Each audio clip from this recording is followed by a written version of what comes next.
We see a completely non-racial society. We don't believe, for instance, in the so-called guarantees for minority rights, because guaranteeing minority rights implies the recognition of portions of the community on a race basis. We believe that in our country there shall be no minority, there shall be no majority, there shall just be people. And those people will have the same status before the law, and they will have the same political rights before the law. So in a sense, it will be a completely non-racial egalitarian society. But will the vast number of blacks, after all their experiences, be able to live a life without giving vent to feelings of revenge, of Yes, we believe it is the duty of the vanguard political movement which brings about change to educate people's outlooks. I mean, in the same way that blacks have never lived in a socialist economic system, they've got to learn to live in one. In the same way that they've always lived in a racially divided society, they've got to learn to live in a non-racial society. In the first interview, recorded in South Africa before his detention, Steve Biko himself talks about the development of the black consciousness movement and his vision of a future South Africa. The first part of the original interview was cut off. The interviewer first asks Biko what black consciousness is. Biko replies, "Black consciousness is a political, cultural philosophy employed by blacks in South Africa in an effort to shake off shackles of mental oppression and to reinstate the essential humanity and pride of blacks. It was first devised by groups like SASO, the South African Students Organization, and the BPC, the Black People's Convention, in 1967-68, and has since filtered through to other organizations operating at various levels." Here the interview picks up with Biko's voice. Now the history of it starts off after 1963-64. If you remember this era, there were many arrests in this country which stemmed from underground activity by PAC, by ANC, and this led to some kind of political emasculation of the black population especially, with the result that there was no participation by blacks in the articulation of their own aspirations. The whole opposition to what the government was doing to blacks came in fact from white organizations, mainly student groups like NUSAS, the Liberal Party, the Progressive Party, and blacks who were articulate in any sense were far few by comparison to the olden days, and they were dispersed amongst these particular organizations.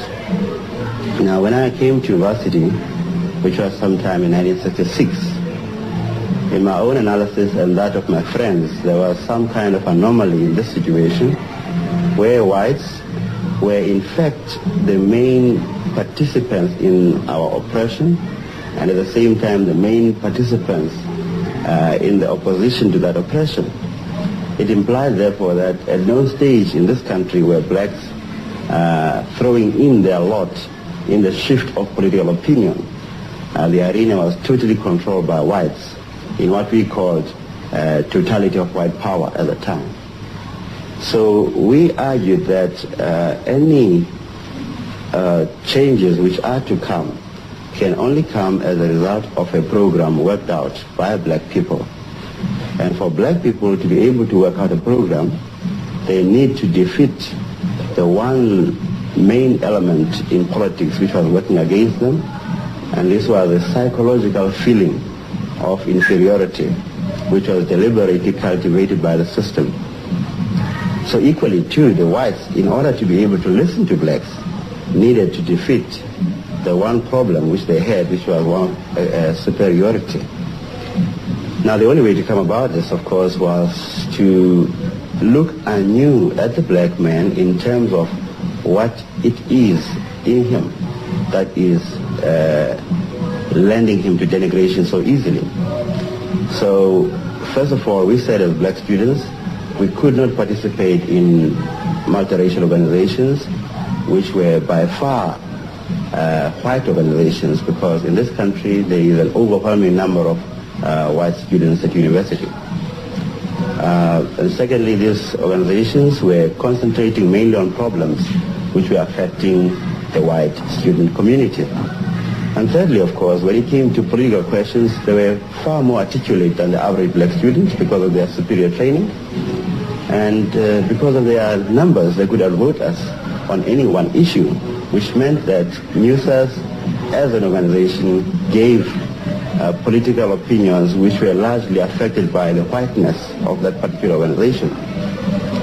So then in '68, we started forming what is now called SASO, the South African Students Organization, which was firmly based on black consciousness, the essence of which was for the black man to elevate his own position by positively looking at those value systems that make him distinctively a man in society. Like what? First of all, we were of the view that this particular country is almost like an island of Europe in Africa. If you go throughout the whole of Africa, you do find aspects of African life which are culturally elevated throughout the continent. But in this particular country, somehow, any visitor who comes here tends to be made to believe almost that he is in Europe. He never sees blacks except in a subservient role. And this is all because of the cultural dominance of the particular group which is now in power. To what extent have you been successful? Well, we've been successful to the extent that we have diminished the element of fear in the minds of black people. In the period, 63, 64, 65, 66, black people were terribly scared of involvement in politics. The universities were putting out no useful leadership to the black people because everybody found it more comfortable to lose himself in a particular profession to make money. But since those days, black students have seen their role as being primarily to prepare themselves for leadership roles in the various facets of the black community. And through our political articulation of the aspirations of the black people, many black people have come to appreciate, in fact, the need to stand up and be counted against the system. There is far more political talk now, far more political debate, and far more condemnation of the system from average black people than there have ever been since possibly 1960 and before. I'm referring here to the whole oppressive education system that the students were talking about. And after complaining about this, police, in fact the government, wants to further entrench what the students are protesting about by bringing in police and saracens and dogs and almost soldiers, so to speak. Now, the response of the students then was in terms of their pride. They were not prepared to be cowed down, even at the point of a gun. And hence, what happened, happened.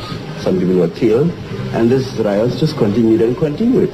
Because at no stage were the young students, nor for that matter, at some stage their parents, prepared to be scared. Now, everybody saw this as a deliberate act of oppressive measures, to try and cow down the black masses, and everybody was determined equally to say to the police, to say to the government, we shall not be scared, by your police, by your dogs, and by your soldiers.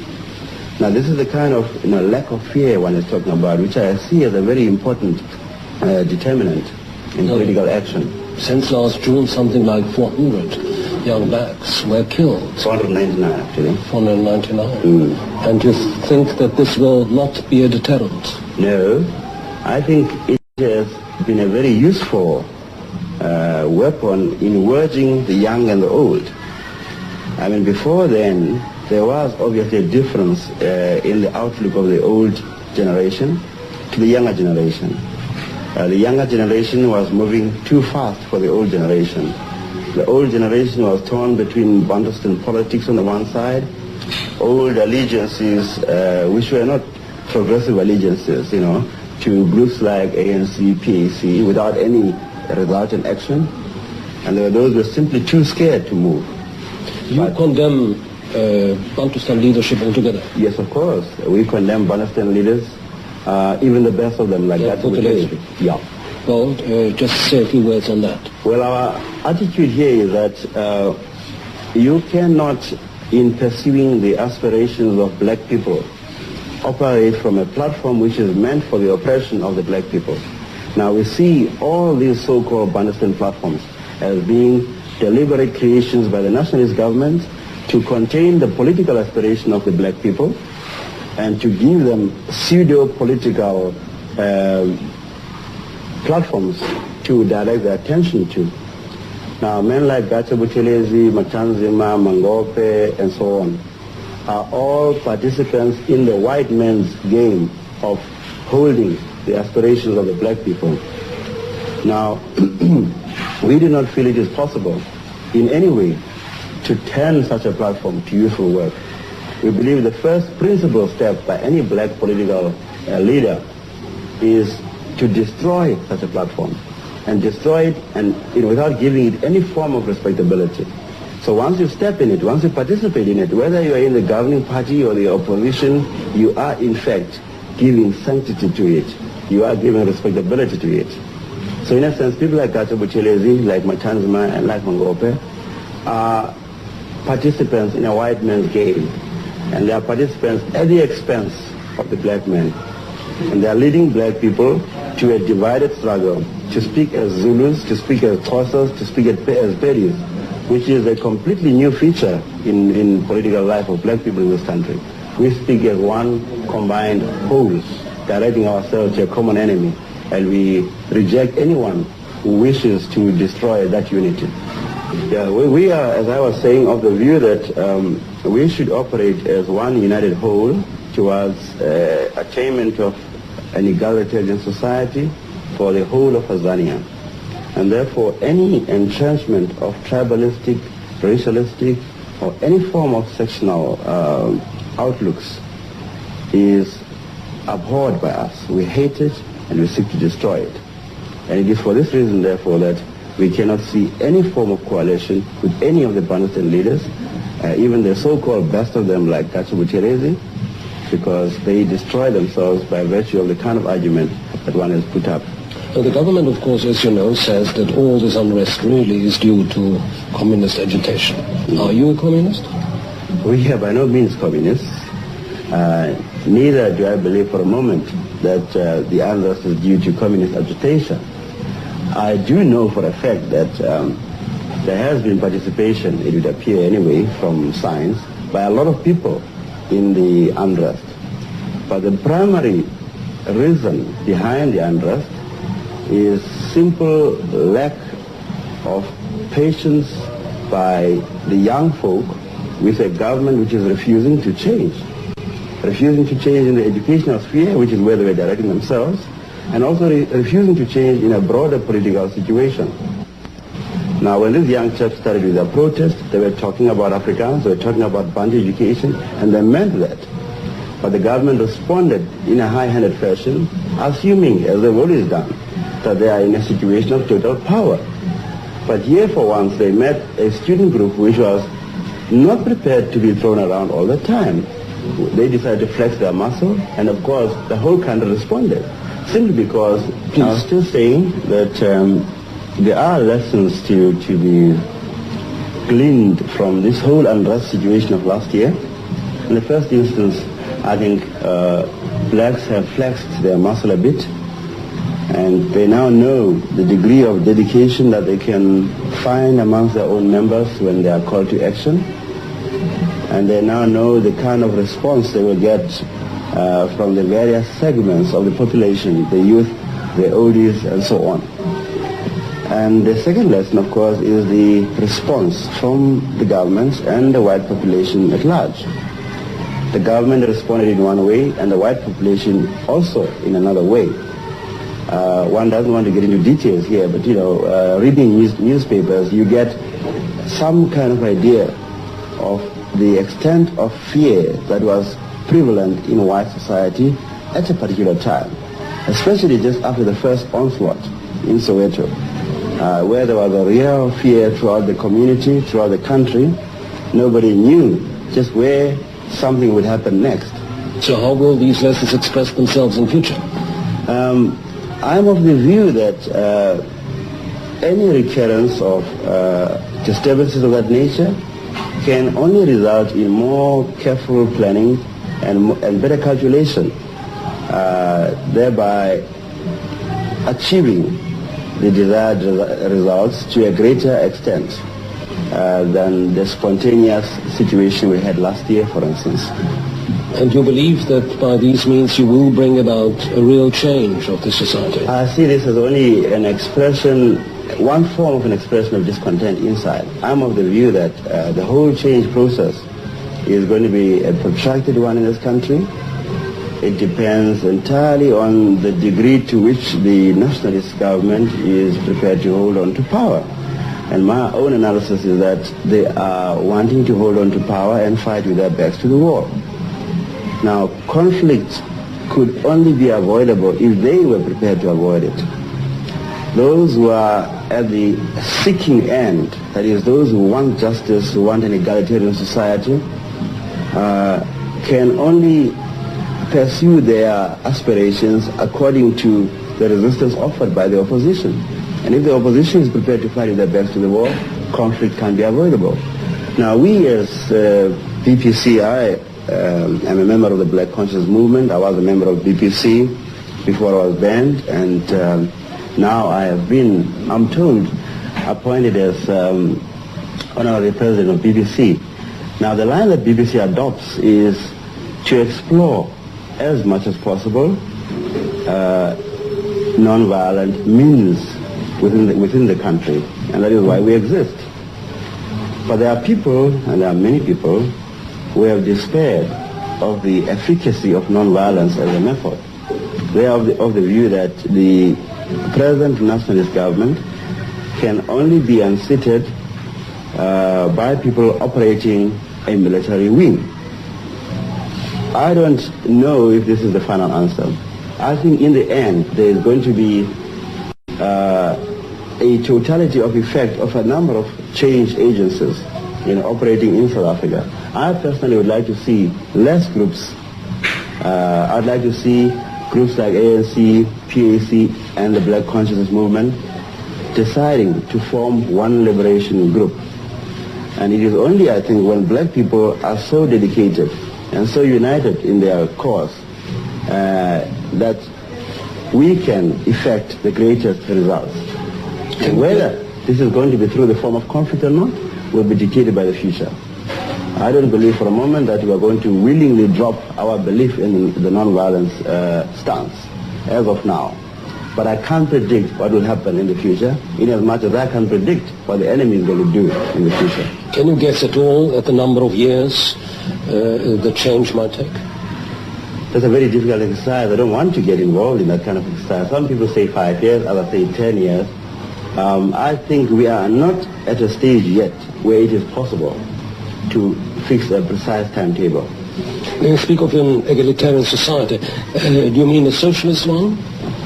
Yes, I think there is no running away from the fact now that in South Africa there is such an ill distribution of wealth that any form of political freedom which does not touch on the distribution of, proper distribution of wealth will be meaningless. The whites have locked up within a small minority of themselves the greater proportion of the country's wealth. And if we have a mere change of face of those in governing positions, what is likely to happen is that black people will continue to be poor, and you will get a few blacks filtering through into the so-called bourgeoisie, and our society will be run almost as of yesterday. So that for meaningful change to occur, there needs to be an attempt at reorganizing the whole economic pattern and economic policies within this particular country. PPC believes in a judicious blending of private enterprise, which is highly diminished, and state participation in industry and commerce, especially on industries like mining, gold, diamond, asbestos, and so on, like forestry, and of course complete ownership of land. Now, in that kind of judicious blending of the two systems, we hope to arrive at a more equitable distribution of wealth. But you see a country, sorry, clearly you see a country in which black and white can live amicably on equal terms together. That is correct. We see a completely non-racial society. We don't believe, for instance, in the so-called guarantees for minority rights, because guaranteeing minority rights implies the recognition of portions of the community on a race basis. We believe that in our country there shall be no minority, there shall be no majority, there shall just be people. And those people will have the same status before the law, and they will have the same political rights before the law. So in a sense, it will be a completely non-racial egalitarian society. But will the vast number of blacks, after all their experiences, be able to live a life without giving vent to feelings of revenge, of... yes, we believe it is the duty of the vanguard political movement which brings about change to educate people's outlooks. I mean, in the same way that blacks have never lived in a socialist economic system, they're going to learn to live in one. In the same way that they've always lived in a racially divided society, they're going to learn to live in a non-racial society. They've got many things to learn, and all this must be brought to them and explained to the people by the vanguard movement, which is leading the revolution. So that I've got no doubt in my mind that people, and I know people in terms of my own background where I stay, are not necessarily revengeful, nor are they sadistic in outlook. Now, the black man has got no ill intentions for the white man.